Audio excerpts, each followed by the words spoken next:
તેથી ભગવાન મહર્ષિ વેદવ્યાસજી કહે છે, આપ જગતના પિતા છો. જીવનની તૃપ્તિ માટે, પિતૃઓની સંતુષ્ટિ માટે દરેક મનુષ્યોએ ભગવાન મહાદેવનું અર્ચન પૂજન કરવું જ જોઈએ. શિવના અર્ચન વગર, શિવના પૂજન વગર, શિવના સ્મરણ વગર જગતમાં કોઈને તૃપ્તિ નથી મળતી. જીવને તૃપ્ત કરનારો શિવ છે. તેથી ભગવાન મહર્ષિ વેદવ્યાસજી કહે છે, હું પ્રણામ કરું છું. ભગવાન શિવની વંદના છે, અને જે મહાદેવને વંદન કરે તે સંસારની વેદનાઓમાંથી મુક્ત રહે છે. એ શિવ મહાપડ ગ્રંથ છે. જગત પીતરમ શંભો જગતો માતરમ શિવા તત્પુત્રશ્ચ ગણાધીશં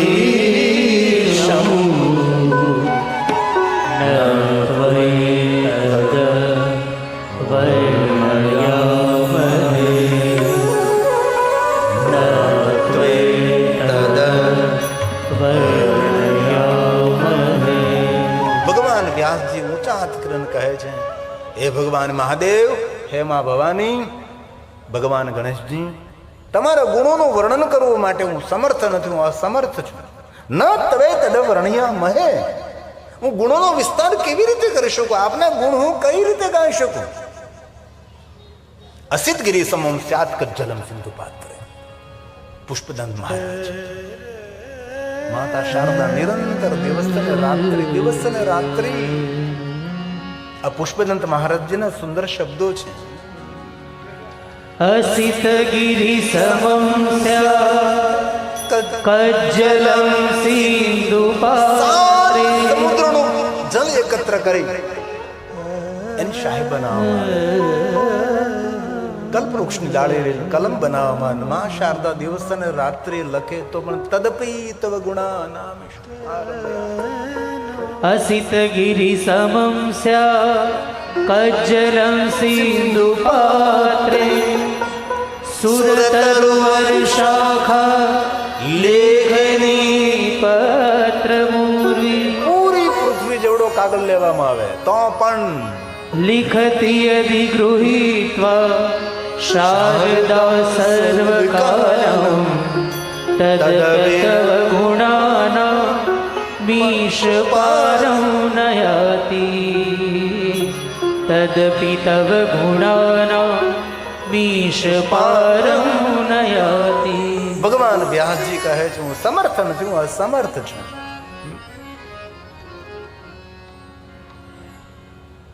જેનો મહિમા કોણ સમજી શકે, કોણ સમજાવી શકે છે? દિશાથી પર છે, દેશથી પર છે, કાળથી પર છે, બુદ્ધિથી પર છે, શબ્દોથી પર છે, પુરાણથી પર છે.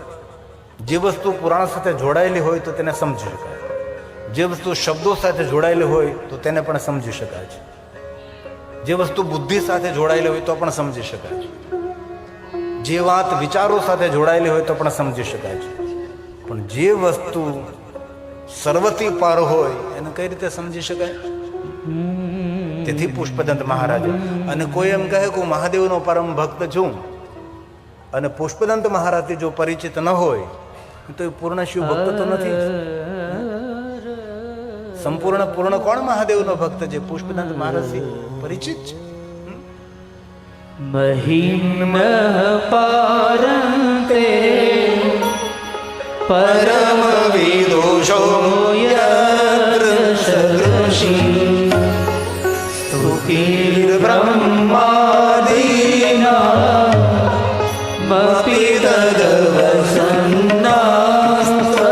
ગિરઃ અથાવાચ સર્વં સ્વમતિ પરિણામાવધિ ગુણઃ મમામેષ સ્તોત્રે હરનિરપવાદ પરિકર હરનિરપવાદ પરિકર હર નિરપવાદ પરિકર. એ હર હું જે મહિમા ગાઉં છું એ નિરપવાદ છે. કોઈ પણ માણસ ભગવાન મહાદેવનો મહિમા ગાય છે એ વંદનીય છે, નિંદનીય નથી.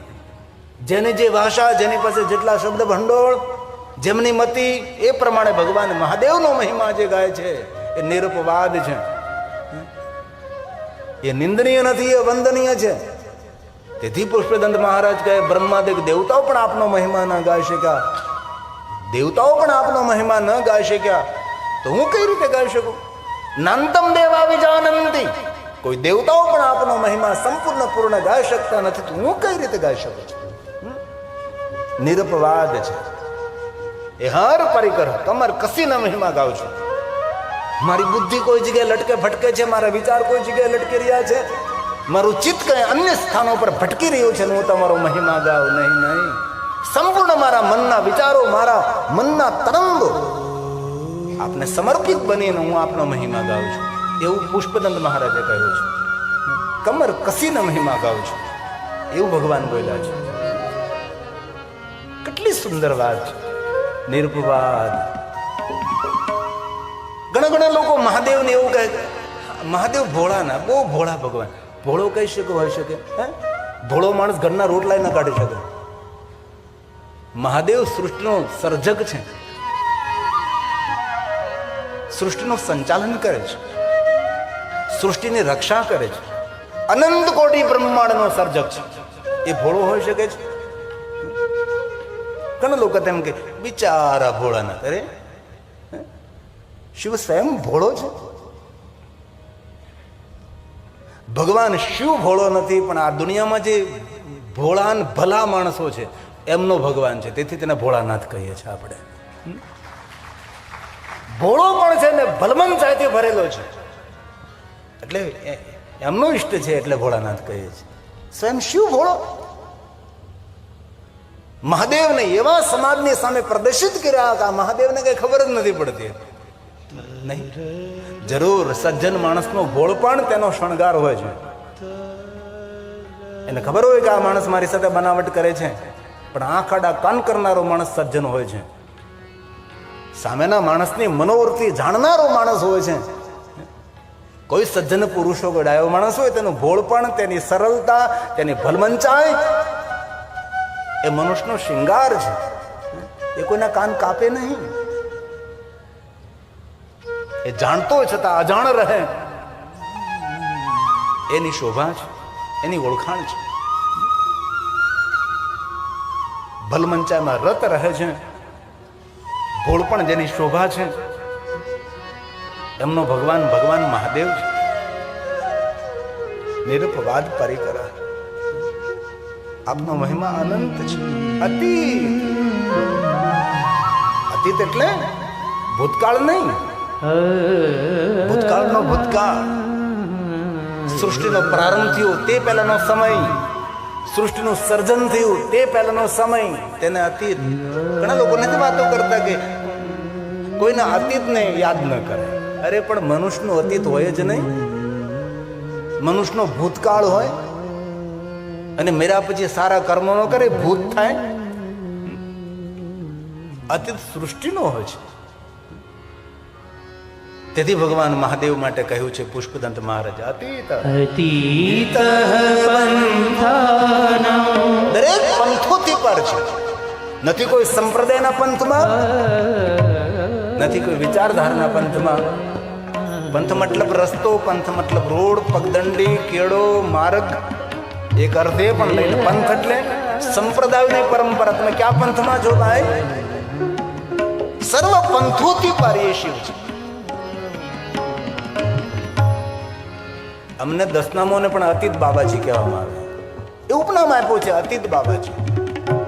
સૃષ્ટિ પહેલાનું જેનું સર્જન છે એવો પણ મહિમા થઈ શકે છે. અતીતનો શબ્દનો અર્થ થાય ભૂતકાળ નહીં, પણ ભૂતકાળનો અગ્રભાગ, ભૂતકાળનો પણ ભૂતકાળ, સૃષ્ટિ પહેલાનો સમય. અતીત. ભગવાન મહાદેવ પહેલા પણ તમારો મહિમા હતો. સૃષ્ટિનું સર્જન ન થયું હતું તો પણ આપનો મહિમા હતો. સૃષ્ટિનું સર્જન થઈ ચૂક્યું છે તો પણ આપનો મહિમા છે. અને સૃષ્ટિ નહીં હોય તો પણ આપનો મહિમા નિરંતર છે. એવા ભગવાન શિવ તમે છો. તેથી પુષ્પદંતે કહ્યું અતીત અતીત પંથાનો તવ ચ મહિમા વામન સયો રતદ્યુત્યયં ચકિરવિરતે શ્રુતિરપી सकस्य स्तोतव्यः कतिविध गुण कस्य विषय पदे त्वर्वाचीने पदति न मनः कस्य न वच पतति न मनः कस्य न वच મધુસ્મિતા વાચ પરમમૃતમ નિર્મિતવત તબ બ્રહ્મન કિમ્મા કપિ સુરગુરુ વિસ્મય પદમ. તમારો મહિમા ભગવાન તમને સારું લગાડવા માટે નથી ગાતો. તમારો મહિમા ગાઓ તમે આહલાદિત થાવ, તમે આનંદિત થાવ, તમને આશ્ચર્ય થાય, તમે વિસ્મિત બનો, એટલા માટે નહીં. પુષ્પદંત કહે છે કે આપનો મહિમા હું જે ગાઉં છું એ ભગવાન તમને આનંદિત કરવા માટે ને. તમને કોણ આનંદિત કરી શકે? તમે સ્વયં ચિદાનંદ રૂપમ શિવોહમ શિવોહમ. તમને કોણ આનંદિત કરી શકે? નિરંતર તમે આનંદ સ્વરૂપ છો. આપનો મહિમા એટલા માટે હું ગાઉં છું. મમત્વ વેતામ વાણી ગુણ કથન પૂર્ણ ન ભવન. મને પુણ્ય મળે, મારું મંગલ થાય, મારું કલ્યાણ થાય.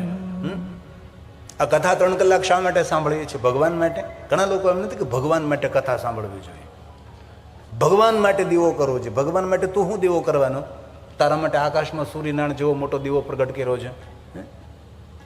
જે કાંઈ કરીએ છીએ ભગવાન માટે નથી કરતા, આપણા માટે કરીએ છીએ આપણે. તેથી કહ્યું મમત્વ પિતા વાણી ગુણ કથાને બોલને ન ભવત. મને પુણ્ય મળે, મારું મંગલ થાય, મારું કલ્યાણ થાય, એટલા માટે હું ભગવાન આપનો મહિમા ગાઉં છું.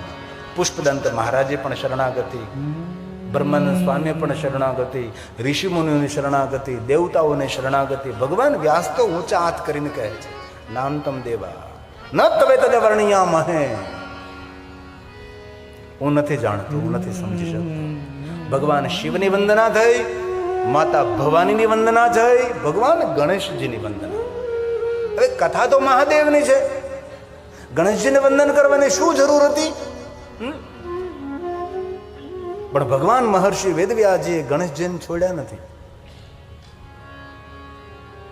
આપણે કોઈ પણ પૂજા પરંપરાની અંદર ભગવાન ગણેશને આપણે પ્રધાનપણે માનીએ છીએ.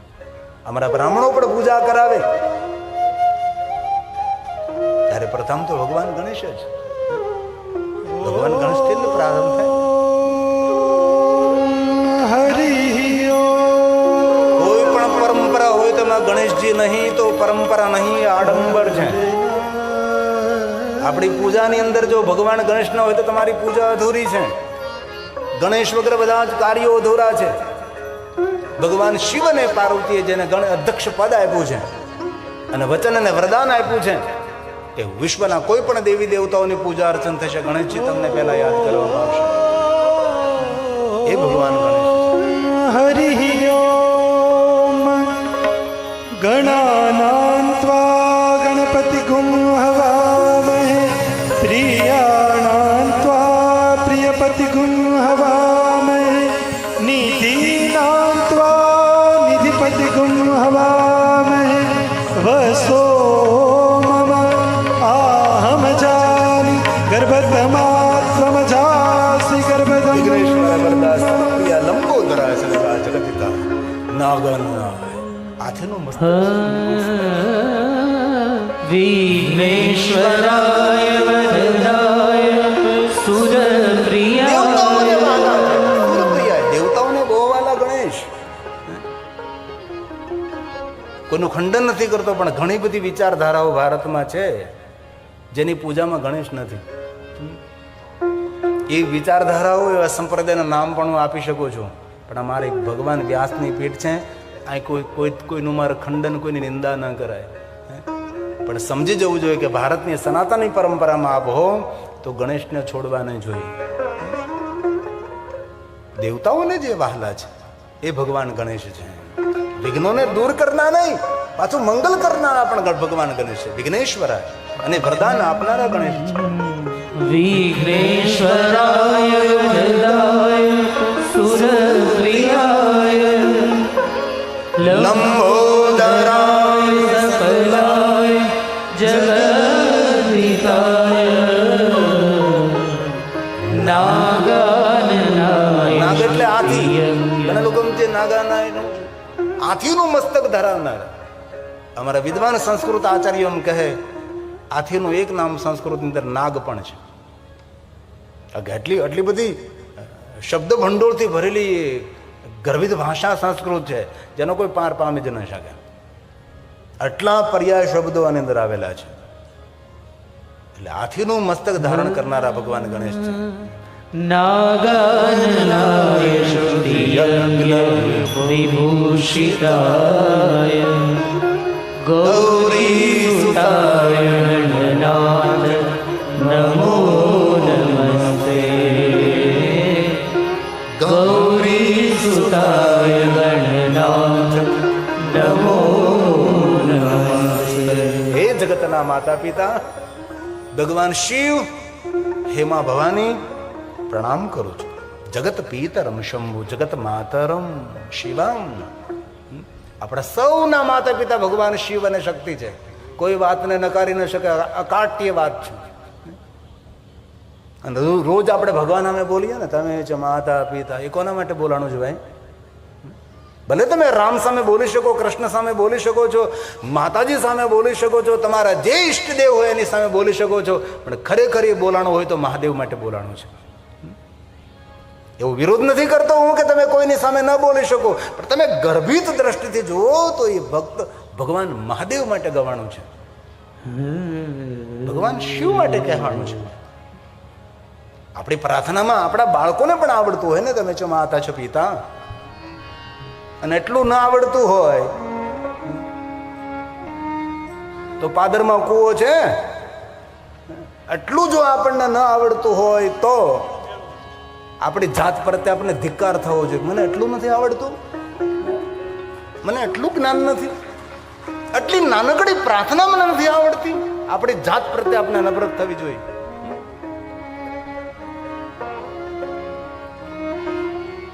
આશા રાખું છું આપ સૌનું મૌન ખુલે, આપની સૌની સુંદર મધુર ધ્વનિ વાયુમંડળમાં મિશ્રિત થાય એવી અપેક્ષા છે.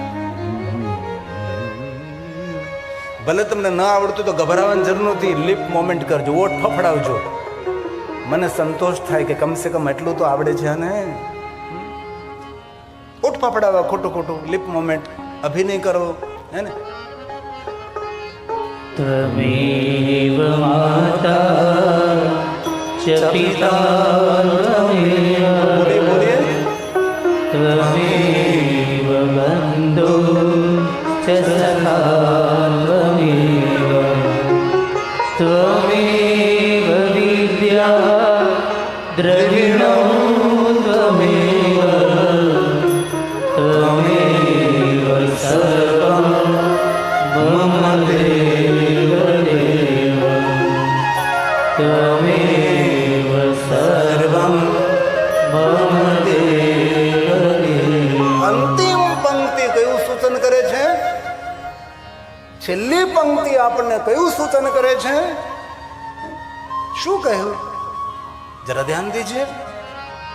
ત્વમેવ સર્વં મમ દેવ દેવ. જેટલા અમારા દેવતાઓ છે, જેટલા ધરતી ઉપર ભુવનમાં ગગનમાં અગનમાં દેવતાઓ છે, દરેક દેવતાઓના દેવ કોણ છે? મહાદેવ છે. કેટલું સુંદર સૂચન કર્યું છે કે મારા જેટલા જેટલા દેવતાઓ છે એના દેવ તમે છો. બોલીએ જરા એક બાર ઓર. ત્વમેવ સર્વં મમ દેવ દેવ. और एक बार.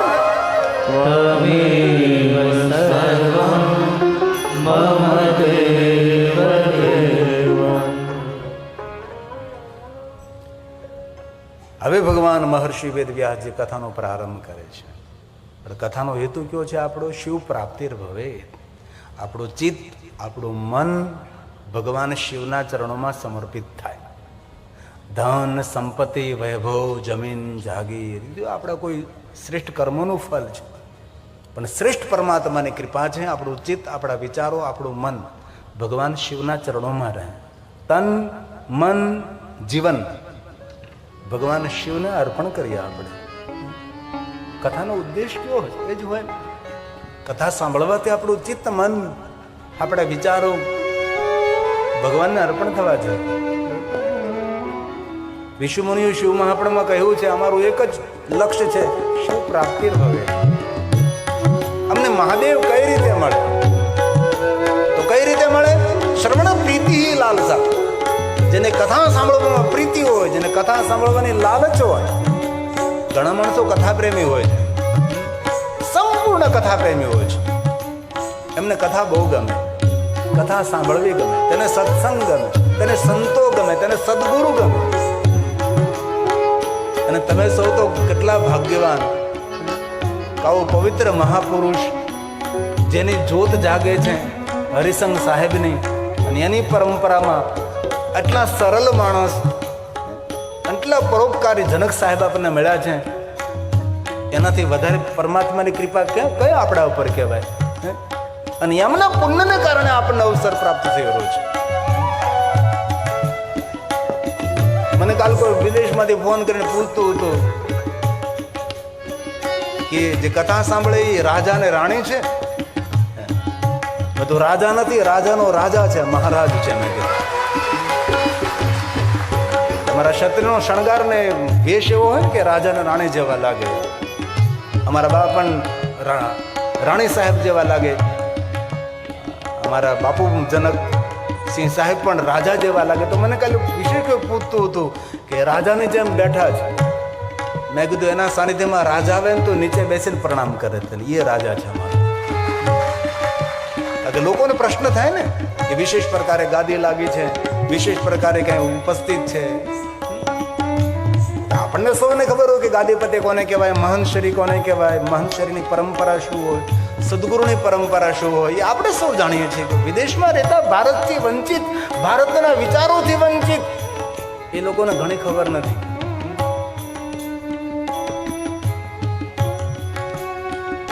આ ये दो पंक्ति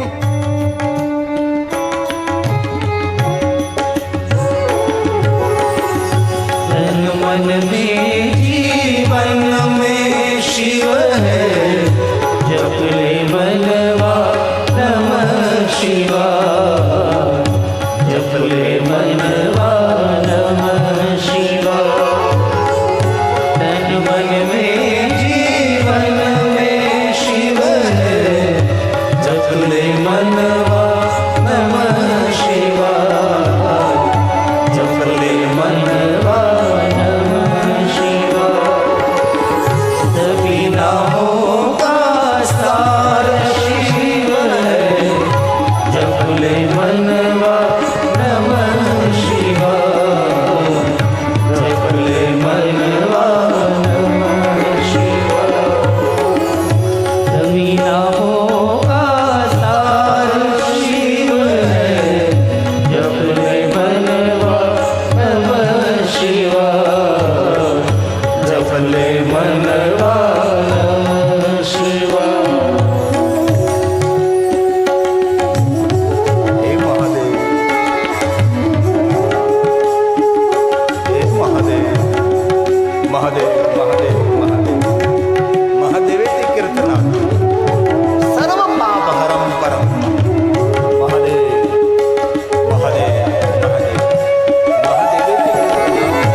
ભોલે મનવા નમઃ શિવાય, જપ ભોલે મનવા નમઃ શિવાય, તન મન में जीवन में शिव है, जप ले मनवा नमः शिवाय, जप ले मनवा नमः शिवाय।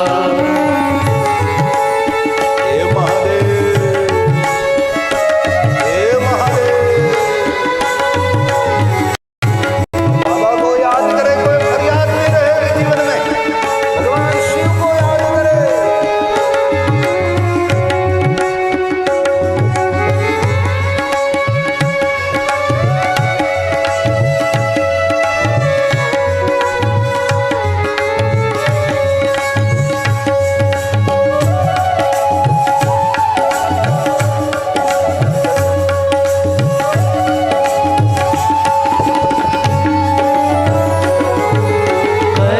त्रिशूल और डमरूधारी, अघोर रूप है मंगलकारी। હે મહાદેવ, મહાદેવ, त्रिशूल और डमरूधारी, अघोर रूप है गिरि कहे अविनाशी देवा, जप ले मनवा नमः शिवाय, गिरि कहे अविनाशी देवा, जप ले मनवा नमः शिवाय, जप ले मनवा नमः शिवाय, तन मन में जीवन में शिव है, जप ले मनवा नमः शिवाय, जप ले मनवा नमः शिवाय, जप ले मनवा नमः शिवाय, जप ले मनवा नमः शिवाय। હું શિવ મહાપ્રણ કથાનું ગાયન કરું છું તો મહાદેવનો મહિમા બતાવીશ. તેથી એવું નહીં સમજતા કે બીજા દેવતાઓનો વિરોધી છું. દરેક દેવતાઓ સ્વીકાર્ય છે, દરેક દેવતાઓની શ્રેષ્ઠતા, દરેક સંપ્રદાયની શ્રેષ્ઠતા છે, દરેક સંપ્રદાયના વિચારધારાઓની મહાનતા છે, દરેક સંપ્રદાયના આચાર્યો શ્રેષ્ઠ છે. પણ દુનિયામાં શ્રેષ્ઠથી કોઈ શ્રેષ્ઠ હોય તો મહાદેવની તુલના કરનાર દુનિયામાં કોઈ નથી. એ ભગવાન શિવ છે, એ ભગવાન મહાદેવ છે. એટલે મારી કથા ઉપરથી એવું મારું મૂલ્યાંકન નહીં કરતા કે અન્ય કોઈ સંપ્રદાયનું ખંડન કરું છું, અન્ય કોઈ દેવતાઓના માટે હું નથી માનતો.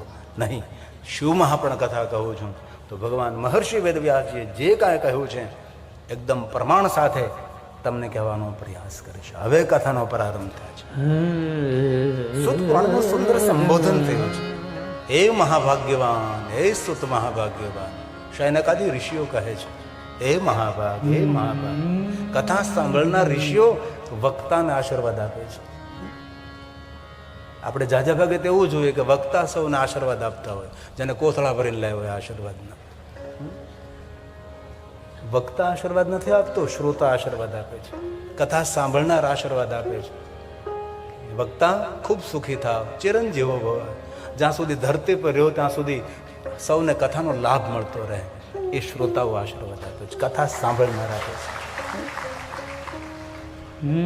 કથા કહેનારો આશીર્વાદ ના આપે, કારણ કે કથા એ સ્વયં આશીર્વાદ છે. પ્રભુની વાણી એ પ્રભુની કથા એ જ આશીર્વાદ છે. તેથી હવે કથાનો પ્રારંભ થાય. ધ્યાન દીજીએ, સાવધાન બનકર કથા શ્રવણ કરે.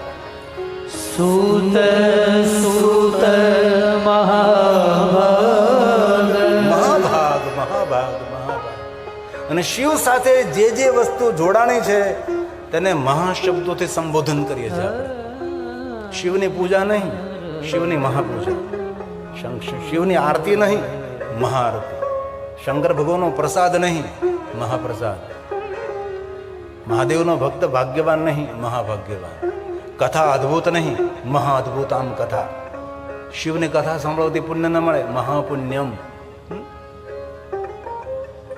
ભગવાન શિવની રાત્રિ જે જે વસ્તુ ભગવાન મહાદેવ સાથે જોડાયેલી છે મહાદેવનો ભક્ત ભાગ્યવાન નહીં, મહાભાગ્યવાન. તેથી કહ્યું, હે સૂત, હે સૂત, મહાભાગ્યવાન, મહાભાગ્યવાન. સૂત સૂત મહાભાગ ચિરંજીવ સુખી કથા સાંભળનાર ઋષિઓ કહે છે, જેના મુખેથી મેં કથા સાંભળીએ છીએ, ચિરંજીવ સુખી ભવ, સુખી થાવ, સુખી થાવ, સુખી થાવ. મહાત્માઓ કહે છે, યસરા યશ્રાવયસી નસ્તાત શાંકરો પરમા કથા શાંકરો પરમા કથા. પરમ શાંતિ અને અનુભૂતિ કરાવનારી ભગવાન મહાદેવની કથા છે. ભક્તિ શું આપે? શાંતિ આપે. અને શાંતિનો દાતા કોઈ હોય તો ભગવાન મહાદેવ છે. મહાદેવ વગર કોણ શાંતિ આપી શકે? શિવ શાંતિનો સ્વયં શાંત રહે છે. એ તો લોકોએ ખોટા પ્રવચનો કર્યા છે મારા મહાદેવ માટે, કે શંકરજી ઉગ્ર થાય, શંકરજી ક્રોધ કરે. નહીં, નહીં. ભગવાન શિવ પાસેથી કાંઈ વસ્તુ શીખવા જેવી હોય તો એ શાંતિ છે. તેથી તો મહાદેવને સામે રોજ બોલીએ છીએ ને આપણે, શિવની સામે રોજ બોલીએ છીએ. કેવા ભગવાનને કહે છે મહાદેવ? શાંતાકાર, એકદમ શાંત રહેનારા શિવ છે, પરમ શાંત રહેનારા. શિવજીના માટે શા માટે આવી વાતો કરીએ આપણે? ઘણા લોકો કહ્યું શિવજી બહુ ક્રોધી છે. કોને કહ્યું તમને ભાઈ? ક્યાંથી તમે લઈ આવ્યા? હે? સ્વયં શંકર ભગવાને મહાકાલીને ક્રોધ ઉપર પ્રવચન આપ્યું. દેવતાઓની રક્ષા માટે જે કાલીમાંથી મહાકાલી બની અને અસુરોનું ભક્ષણ કરતા દેવતાઓ ગભરાવા લાગ્યા. જ્યારે દેવતાએ મહાદેવને કહ્યું કે આ મહાકાલીને શાંત કરો હવે, ત્યારે ભગવાન શિવ કાલ નહીં મહાકાલ બને છે. કારણ કે મહાકાલની સામે મહાકાલ બને અને પછી મહાકાલીને શાંત કરે છે. ને એ સમયે ભગવાન શંકરજી ક્રોધ ઉપર પ્રવચન આપે છે, મહાકાલી શાંત થાવ. ક્રોધ પુણ્યનો ક્ષય કરે છે, ક્રોધ સત્કર્મનો નાશ કરે છે, ક્રોધ બુદ્ધિને ભ્રષ્ટ કરે છે, ક્રોધ જીવનને વિચલિત કરે છે, ક્રોધ વિચારોના તરંગોને નકારાત્મક કરે છે. ક્રોધને ચાંડાલ કહ્યો છે. મહાકાલી કોઈ ક્રોધ કરતો ત્યાં સ્પર્શ કરી લઈ તો સ્નાન કરવું પડે, નાહવું પડે, પવિત્રકરણ કરવું પડે. જે સ્વયં શિવ ક્રોધનો વિરોધ કરે, ક્રોધના ઉપર પ્રવચન કરે, અને મહાદેવ ક્રોધ કરે. તેથી ભગવાન મહાદેવ માટે કહ્યું છે, ભગવાન શિવ કેવા છે? શાંત શાંત સ્વરૂપ ભગવાન શિવ છે. ઓમ શાંતાય નમઃ. શાંત રહેનારા દેવ છે અને શાંતિનું દાન કરનારા દેવ છે. શિવ મહાપડ ગ્રંથના 24,000 શ્લોક છે. એમાં અંતિમ જે શ્લોક છે એની અંદર ભગવાન વ્યાસે શું કહ્યું? વક્તા અને શ્રોતાના જીવનમાં શાંતિ કરો. શમ કરો તો હું શંકર. શંકર ભગવાન તમે સૌને શાંતિ આપો.